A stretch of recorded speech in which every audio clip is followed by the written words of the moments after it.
And we're back to an all-new Keep It. I am Ira Madison III. And you are... What's that, Louis? I'm Emmy loser. Louis Vertel.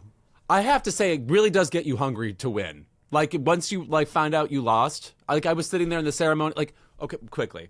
So I lost the Emmy, and we lost to Alex Edelman, and I believe, Ira, you can agree with me, we jinxed ourselves by having him on the show. I mean, what were we thinking? Just having the competition right in my midst. It's like witchcraft or something. But anyway, me and the writing team for the Oscars, we lost the Variety Special Writing Emmy. And I have to tell you something. We'll get into the Emmys. The entire episode is about the Emmys today. When you lose at a ceremony like that, your brain does not shift back to, I'm just at an award show and can enjoy it. Like, I can't believe that entire audience just sits there and is like, well, now comes the time when I root for hacks. Like, just, I don't have that philanthropic a brain.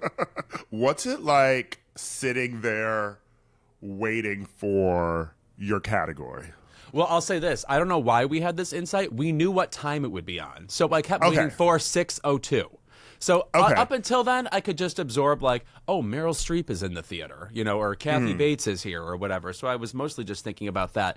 That said, once you get to the category, well, I mean, I'll talk about this in regards to the Emmys as a whole. It's not like the Oscars or the Grammys where those are full of spectacle. There's performances and circus-like theatrics you can be absorbed in. The Emmys is really just one award after another, a quick introduction from the hosts, who did a great job, Dan Levy, Eugene Levy, and then otherwise it's a rollout of awards. It's like the opposite of the VMAs, which is just pure performances, and did we even throw an award in there? Who knows?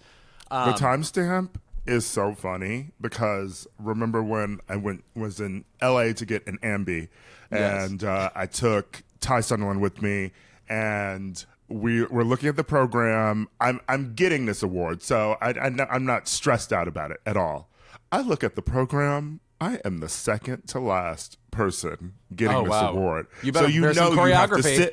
You have to sit through the entire fucking thing. Right. Yeah, so it's all building up to you. Yeah, ours was midway through the ceremony. But I don't know, it's cool to be there. I will say this about the Emmys though. You can't leave during the commercial breaks, right? They don't want shots of people in the aisles or whatever. But RuPaul's Drag Race did. What? Oh, yes. We're supposed to be mad at them for going to the bathroom. For getting drinks. Yes, they were untucking. Right, quite. Also, by the way, seeing those queens there, including Plain Jane and that very outrageous getup, really makes... It's interesting. You'd think, oh, they look out of place. I had the opposite reaction. They look so amazing. Everybody else looks stuffy and uncomfortable. I was like, oh God, I wish I were a drag queen here. I'd feel like an actual badass as opposed to everybody else here who just wore a dress. That kind of is how I felt watching not just the show, but watching Instagrams and watching the red carpet roll out because of the way culture has sort of shifted. And we're used to celebrities sort of dressing up more on VMAs or other premieres, like Zendaya's and things like that. When I saw the queens, I was like, oh, this looks like a fun award show. Yeah, and then you see everyone else and you're like, oh, you're not having any fun. No, this looks like 1992 over here. And then these people actually put some creativity into what they were wearing. But no, they looked fantastic. That said, I think that must have been a pretty, in terms of leading up to awards and anticipating and wondering if you're going to win or lose. Drag Race, I feel like, probably knew the ball was going to stop rolling on their awards wins once sooner or later, and it finally did for the Traitors, which, let me say this, and we love the Traitors and have discussed it at length, and I do think Alan Cumming is an unbelievable host, so I want to congratulate him on winning that or whatever. Traitors is not a better show than RuPaul's Drag Race. It's just, the game is broken. The contestants are what make it work. True. I will say, though, was this recent season of Drag Race that fun? Oh wait, this was the Plain Jane season. Yeah, okay, that's the one they were nominated for. Okay, I did really enjoy that season, but I also enjoyed Traitors maybe more. I definitely was talking about Traitors more. I forgot that I enjoyed this past season of Drag Race because All Stars came on right after it, and I stopped watching it. Right, no, that was and I rarely stop watching All Stars. With Big Brother, I just up and stop at any time because, I have to save my sanity and, my brain, whatever. Drag Race, when I stop watching a season, something is the matter. The 2024 Emmys were held over the weekend, with Shogun, the Bear, and Baby Reindeer dominating the awards. But I think I know what Louis wants to talk about the most, and that is Laraine Newman. Oh, my God. Of course, the most underrated cast member of the original Not Ready for Primetime Players on SNL, Laraine Newman, the mother of Hannah Einbinder of Hacks. Love Laraine Newman. And, of course, she was Lawanda in Problem Child 2. Never forget. Never forget. We should have asked Hannah about that. Yeah. Let's talk about cinema for a moment, can we? Yes, out of nowhere, Laraine Newman tweeted, all caps, fuck period, the period, bear period. And by the way, I believe that was before Hacks won the Best Comedy Emmy. I assume she thought. It was when Hannah lost. Ah, got it. I assumed because the bear had won a lot of the acting Emmys up until that point, and so I assumed it would win the big award. I think she tweeted that because Hannah lost to Liza Colon-Zayas in The Bear. Right. Now, this has spurred more conversation about what The Bear is in regards to making anyone laugh ever. I will say this. I think a couple of people, I saw a video, including Bowen Yang and Joshua Jackson, stepping up to Joshua's response was really good. Yeah, saying that, like, it is highlighting absurd situations, and maybe it's not farcical, maybe it's not, a sitcom, but it can qualify as a comedy in certain ways. But I was actually more taken with arguments online saying that it's really in the acting categories where comedy needs to be properly rewarded. Like Jeremy Allen White, obviously fabulous on The Bear, belongs in that role, whatever. Is he the best comedy actor we have? I think that's probably where Emmy voters should have voted for somebody else. Mm-hmm.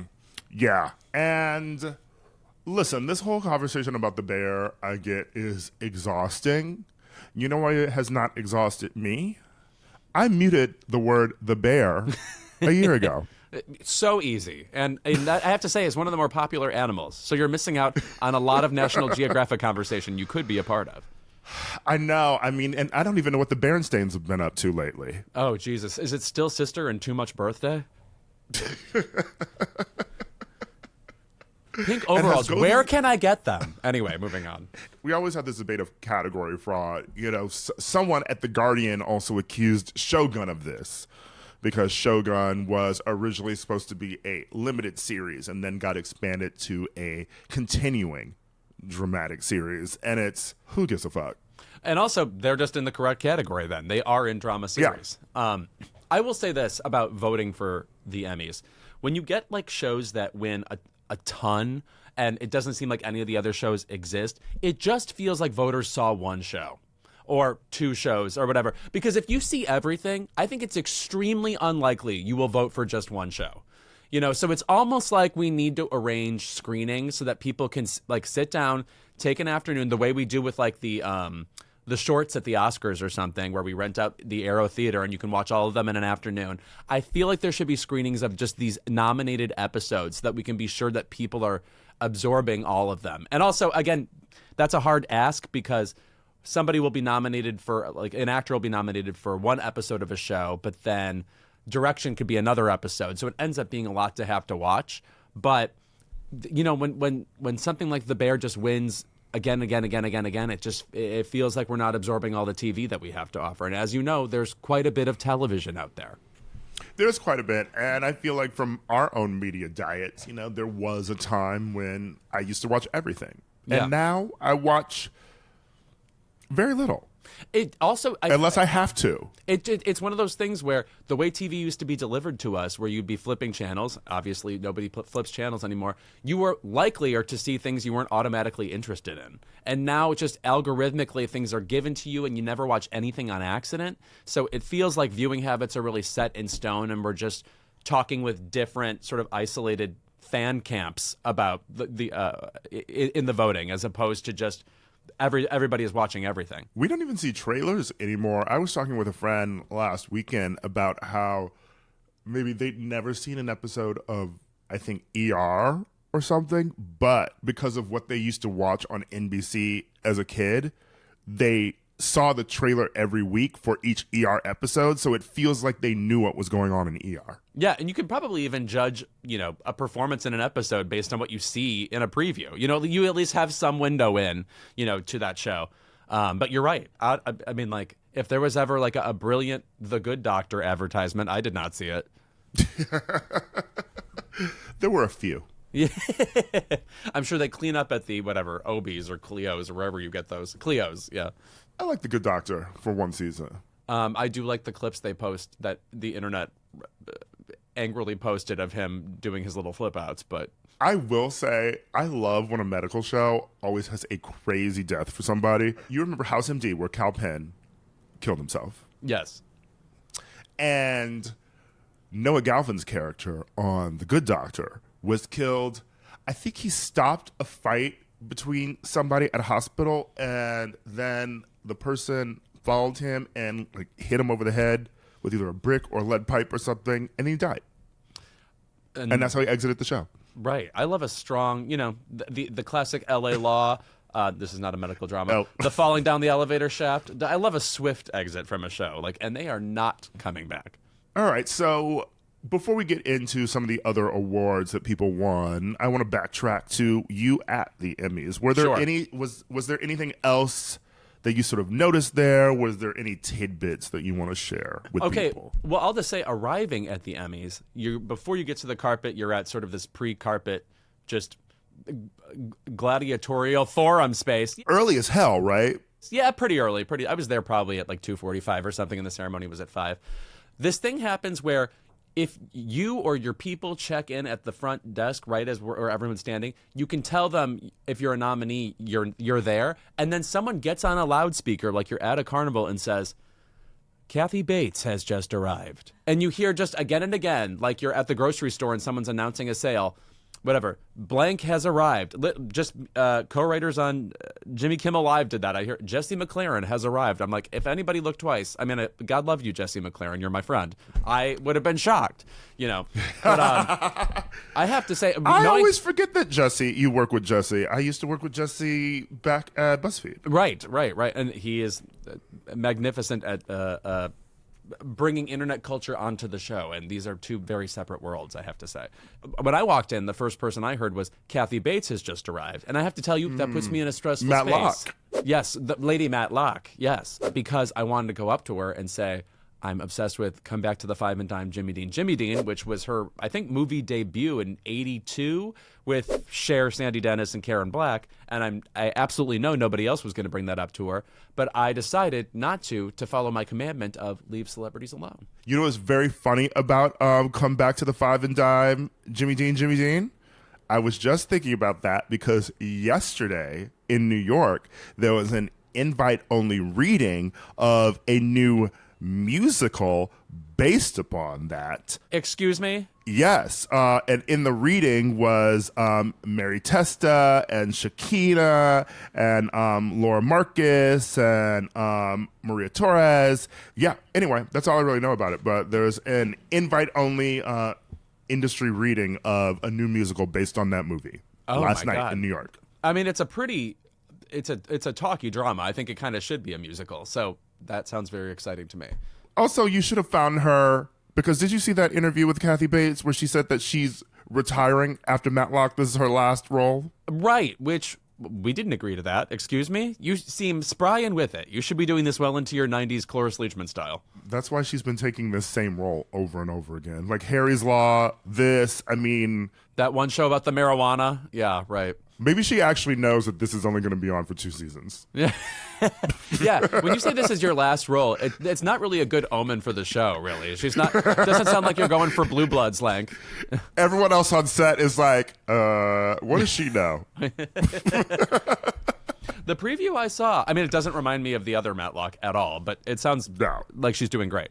It was lovely to see her. I will say, for a split second, and the weather has been getting more normal here in LA, I did not do the red carpet because it suddenly got blazing hot. I can't believe people stood out there. So I just went inside. And by the way, the venue this is at, which I already forget, is gigantic and clearly a place where there's concessions that you had to buy. Excuse me, I bought concessions. Oh. Yeah. So there was like, I bought popcorn. I got like a Dodger dog style hot dog and like stood upstairs and ate it. And literally people would come up to me, friends, whatever. And I looked like a hoarder at a baseball game. I mean, it just looked insane. That's so cheap of the Academy. It was very shocking to me. At the parties afterwards, obviously there are drinks and stuff that are free, but not ahead of time, not at this venue. I ran into Benj Pasek on the red carpet, who had been briefed that I called him an EGOT with 2 T's, and yes, he texted me about it the same day, actually. Yes. So I looked and either he's listening or there's a snitch. Yeah, I'm sure we're both still on Tinder, so we're both still acquiring that second EGOT. But he is as I said, a recent EGOT winner. He won for writing a song from Only Murders in the Building, and thrilled to see him. What other gay people were there? I saw Billy Eichner afterwards. A mensch. Always enjoy. It's been 8 years since I wrote on Billy on the Street. Still probably one of the funniest shows Your ever mother to exist. Yes. Yeah, yes, my drag Your mother, drag mother. Billy Eichner. Yes, and it was cute to see Benj and Alex Edelman's separate photographs. 2 besties. They both got their Emmys this year. Right. If you think it's cute when I lose, which, I do. Upsetting. Yeah, right. I bet you do. Actually, Alex gave a really good speech, too. Not that Jimmy wouldn't have given a wonderful speech on behalf of the Oscars writers, but I think Alex's was more in the spirit, like what you want out of an Emmy speech, which brings me to a problem I had. It was just with this. for us, you know? There we are. Yes, exactly. A lot of the speeches at the Emmys this year were kind of solemn and just about thanking people on the team, and people seemed sort of confused and didn't come up with something witty. There were a couple of exceptions, like Jessica Gunning from Baby Reindeer. And by the way, that was the slam dunk win of all time. She was amazing on Baby Reindeer. And the guy who created Baby Reindeer, he came up to the mic several times. Very funny. But otherwise, lacking in signature speech moments, I thought, which is something this ceremony really needs because, again, there's nothing to distract you. There's not musical performances. There's not, really fancy montages of TV past, etc. Like, there's only just introductions to speeches and speeches. Can I say, I thought, most of the banter introducing the speeches was funny. Yeah, it was cute. And in the TV moms, TV dads and stuff, yeah. However, the speeches thing, I think the problem here is that people in Hollywood, let me prepare for this. Go ahead. Let me lower my glasses. People in Hollywood feel things about the world and politics and whatever, and they kind of sometimes want to say things, but they don't want to say things, And so they don't want to talk about Gaza and Palestine, and they don't want to talk about Trump, and they don't want to talk about Kamala, and they don't want to wade into all of it. And so they felt the need to be solemn and be serious, but that sort of just amounted to a boring, I'm just going to thank everybody on the team. Right. Yeah, I concur with that. I think they want to feel like they're rising to an occasion and meeting the moment in history, but at the same time, it's not like anybody said anything that met the moment in history. They just talked about their agent. And that's also not why we're watching. No, exactly. You're there. You're entertainers. You're there to entertain us, so entertain. I mean, when I think of the Emmys, one of the images that comes to mind is when Alan Alda won an Emmy once. He did a cartwheel on the way to the stage, right? Like, it's exciting. Mm-hmm. The vibe of many of the people there was not excited to win. Or, maybe they were overwhelmed. There are a couple of speeches where people seemed a bit overwhelmed, but they didn't. It's like they stopped being entertainers. I don't know. I can't explain it. So the big categories, first of all, Hacks. I was shocked that Hacks won for comedy because of, the entire narrative of whether or not The Bear's a comedy, and people kept expecting Bear to sweep entirely. And honestly, I feel like that narrative sort of made the shocking win for Hacks even more fun in sort of a La La Land Moonlight sort of way. Yes. I mean, I think the deal is The Bear had its worst season. Like, everybody agreed it just wasn't the show it was in the previous seasons, and that probably helped Hacks. That said, when Jean Smart appeared at the Emmys and when she won for Hacks, that was one of the few standing ovations of the entire night. Like, the goodwill specifically for her, I think, is at an all-time high. That's somebody that, even a casual TV watcher going back, you don't really have to even know her from Designing Women. Like, you saw Frasier or you saw Samantha Who or one of her myriad movie roles. And for her to culminate with this show, I think is just everybody has been along for the ride on her, Yeah, no, everybody loves Jean Smart at this moment. And I think that, I don't know, she's so good on that show. I mean, the show just feels like her. It feels like career best for her. You know, which is wild because she's had so many career highs. But this really feels like a show that's being written for her specifically and really just plays to her strengths. And I want to shout out Jen Statsky, Paul Downs, Lucia Anello for their great acceptance speech. That was really funny. Also, it was our friend Guy Branum. Guy Branum, Andrew Law. Is now an Emmy winner for producing. Yeah, Andrew Law, fabulous friend of ours. No, I mean, that is got to be one of the queerest staffs. Yeah, Pat Regan's on that show. Ever, for a major comedy. So that's an incredible win. I also just, of course, want to highlight about Jean Smart. You got to watch the Brady Bunch movie and see her as their nasty neighbor in that show. Please. With Michael McKean. One of my favorite duos ever in a movie. Louis, you're shocking the girls this week. I know. Problem Child 2. Brady Bunch movie. Come on. Welcome to the Criterion Closet. Yes. You know, the Criterion Closet is supposed to be traveling around the U.S. This fall.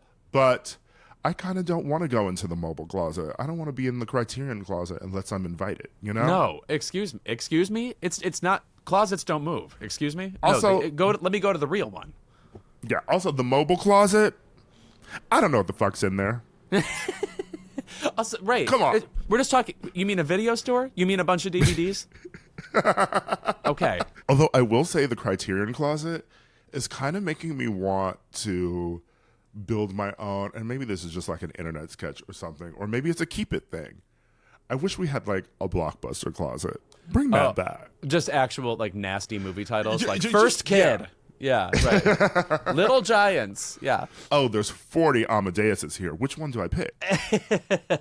Oh, there's 175 Titanics, and we are missing the second VHS for a few of them. We actually really should just bring back video stores. On Big Brother this season, there's a video store clerk who has since been eliminated. But whenever I see him, I'm like, somebody's keeping the good operation going. I so miss LA had such great video stores.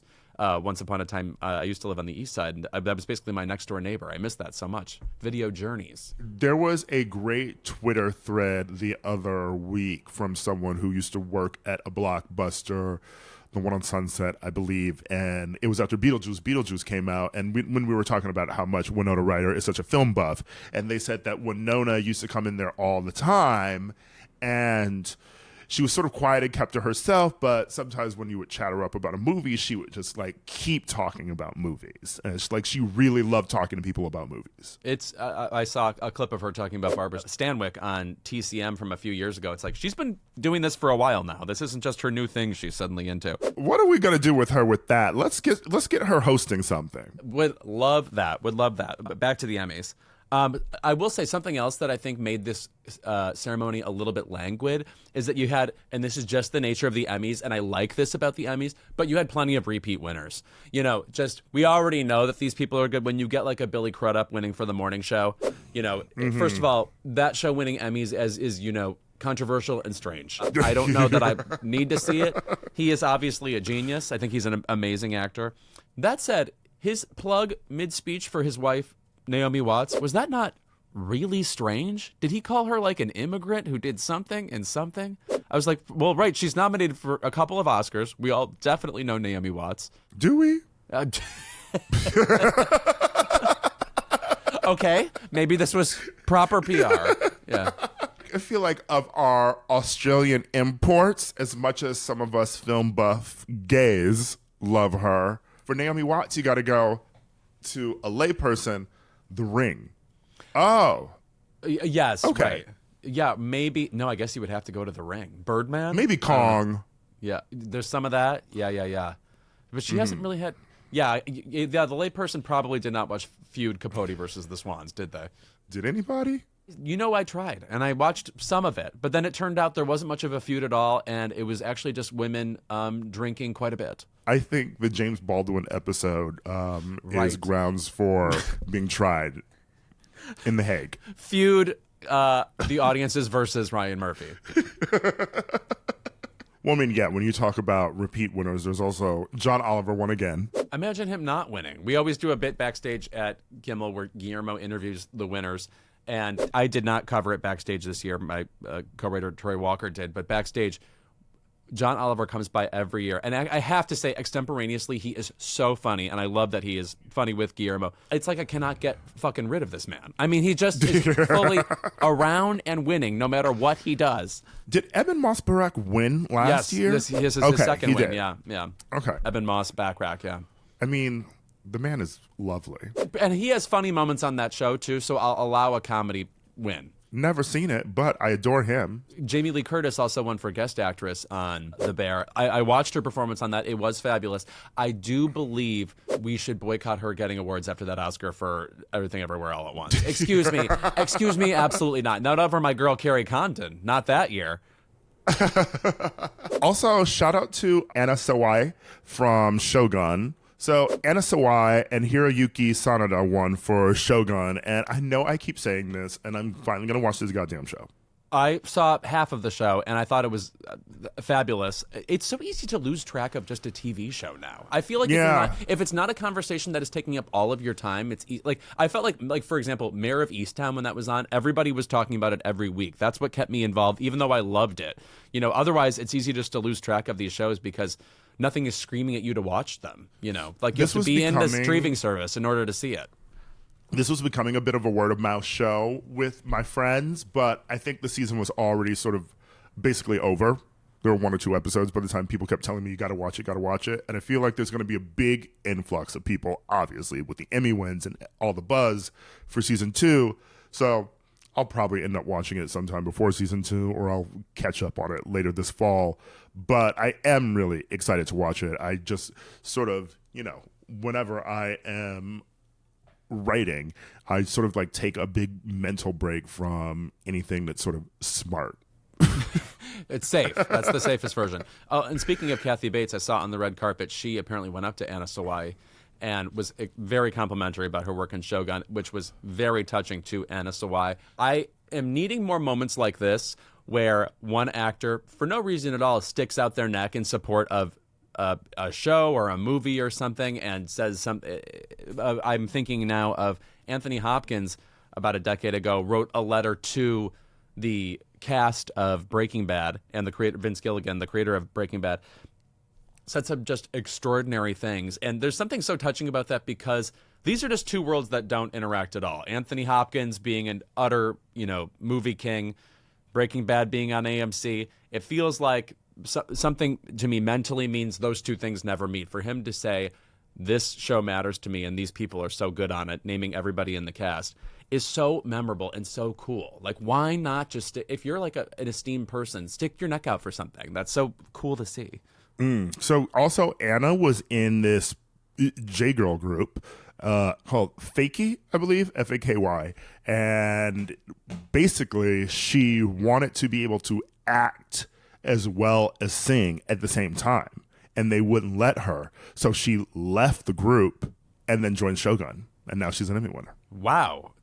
A risk.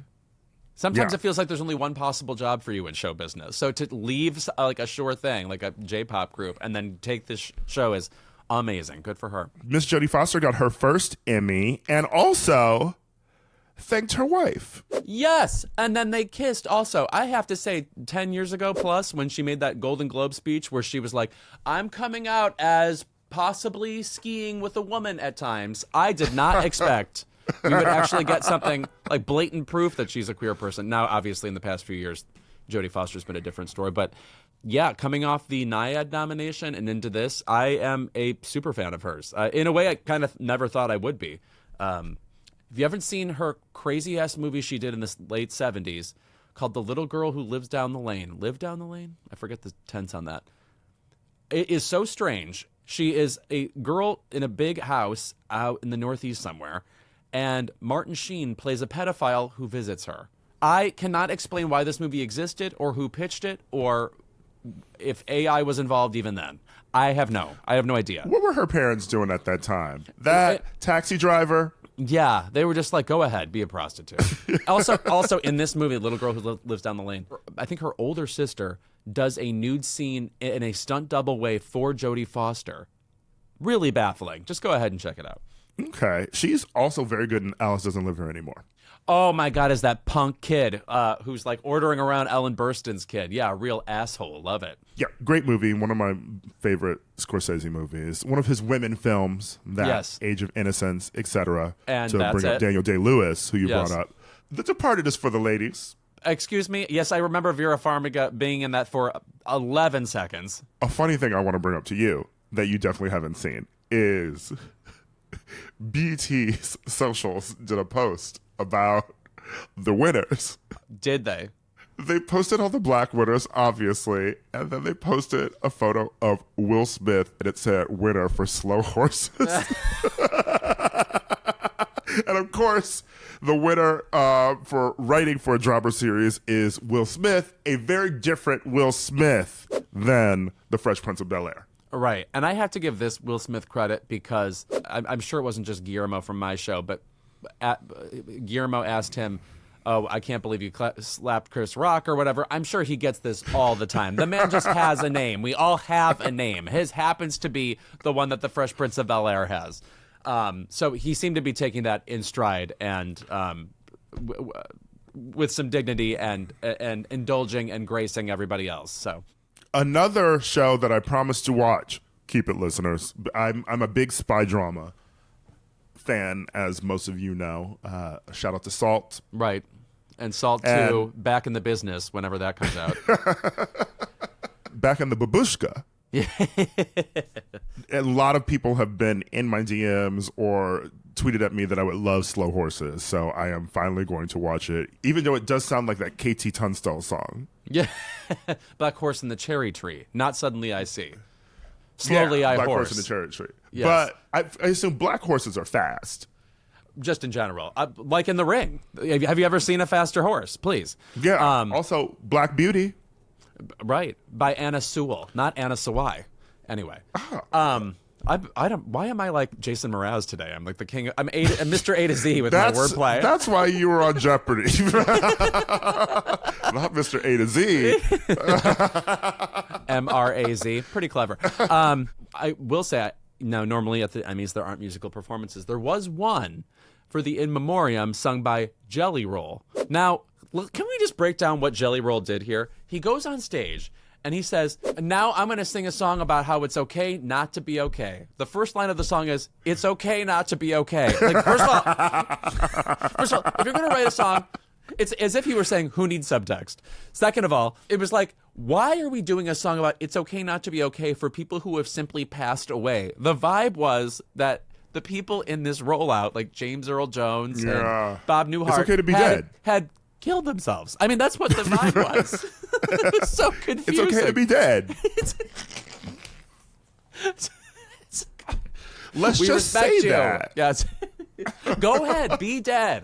My favorite moment of that was Michelle Collins tweeted, if I die, please do not let Jelly Roll sing my In Memoriam. And she reposted a screenshot of Jelly Roll retweeting that. Wow, that's very frightening when celebrities do things like that. You know, I'm reminded of Kathy Griffin, My Life on the D-List, where she made fun of Renee Zellweger, and then Renee Zellweger sent her flowers. It's like, is there poison in these? You know what I'm saying? Yeah, so shout out to Jelly Roll, I guess. Not my favorite donut.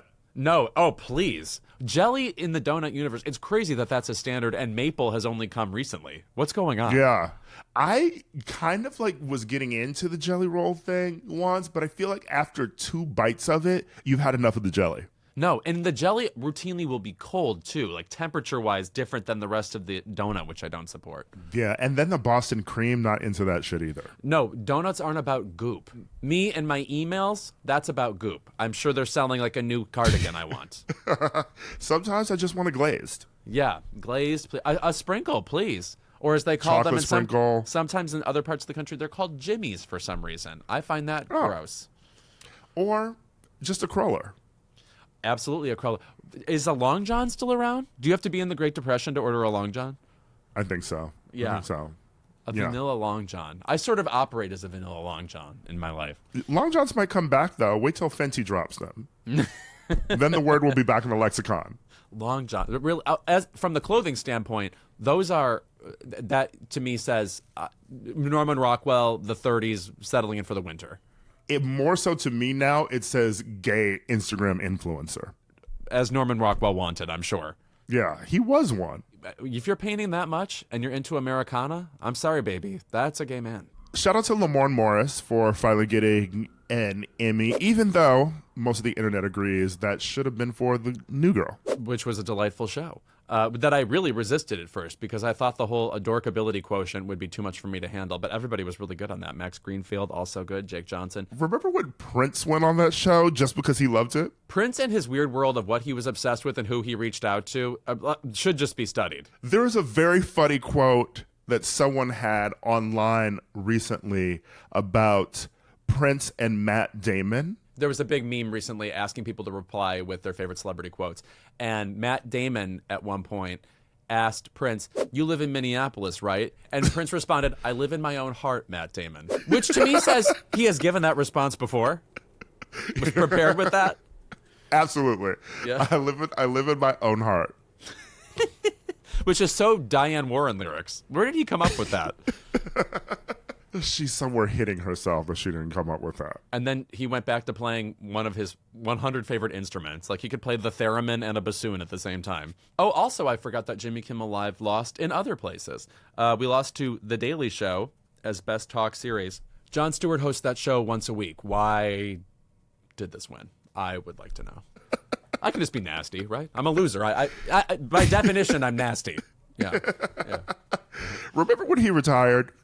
Right. By the way, which reminds me, Pat Sajak is now back to host some celebrity episodes of Wheel of Fortune. I don't know if that's a contract thing or Ryan Seacrest couldn't do it or whatever, but he gave his big farewell, and now he's back telling Vanna what to do. I thought we were done with this. It's very confusing. It's give and share. Yeah. It's giving share. That's the one thing about Pat Sajak that is giving share. I, by the way, caught a bit of Wheel of Fortune recently. Did you have a good time? With Ryan Seacrest. Oh, yeah. And I thought it was lovely. Although, what's going on with these LG letters? As in, you mean like on the screen, it's... No, as in, here are your consonants, and here are some extra letters provided to you by LG. Oh, I have no idea what that is. No. Sponsorships. No, we're just giving away letters now. Wow, as if they were really pricey or something. Okay, it's just the rules of the game, really. But okay, that is a bit. Well, it's at the end of the game on Jeopardy. They used to have Aleve would sponsor the losing dollar amount. So if you got second place at that time, you got $2,000, $1,000 if you got third, and that would be sponsored by Aleve. I'm like, God. Not only do I lose, but I'm Aleve's bitch. But this girl won like 81,000 when I tuned in. So I was like, you want a pretty penny. No, on Wheel of Fortune, you can clean up. There's a reason there aren't returning players on Wheel of Fortune because they give away so much to one contestant. And I thought Ryan was pretty good, actually. So again, I said it last week. It seems like he's hosted it 100 years. He never hosts something unless he feels absolutely encyclopedically knowledgeable of it and appropriate for it. Yeah, I guess that's our take on the Emmys. Again, as I said before, I am hungry to be nominated again. And when Pop Culture Jeopardy, which I wrote on, comes out in December, know this, and I was shocked to find this, that when something is nominated for Best Game Show at the Emmys, the writers are also nominated. So if we sneak into that category, and it's not a gigantic category, there's not tons and tons of game shows out there. I will be back. Just know. Okay. Wait, that's not competitive game show, though? It would be competitive, yeah. Oh, is that against the traders, though? Oh, no. That's its own that's category. reality. With like it's usually regular Jeopardy is what wins that category, yeah. Oh, okay. They would probably give it to something new like Pop Culture Jeopardy. Right. But yeah, especially with, you'll see what we've got whipped up. You'll see. So now that the Emmys are done, we are about to embark on our regular award season. The one that Keep It is the most hopelessly devoted to. Yes. This is Oscar season. That's for you, Olivia Newton-John. Yes.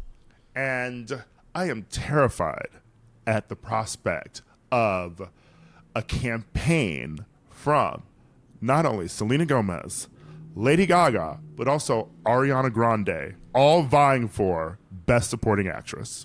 That is going to be tough. Also, I mean, like, Wicked to me is one of the big question marks of the season. Like, I don't know how that's going to play because not only, I mean, how is the movie going to be?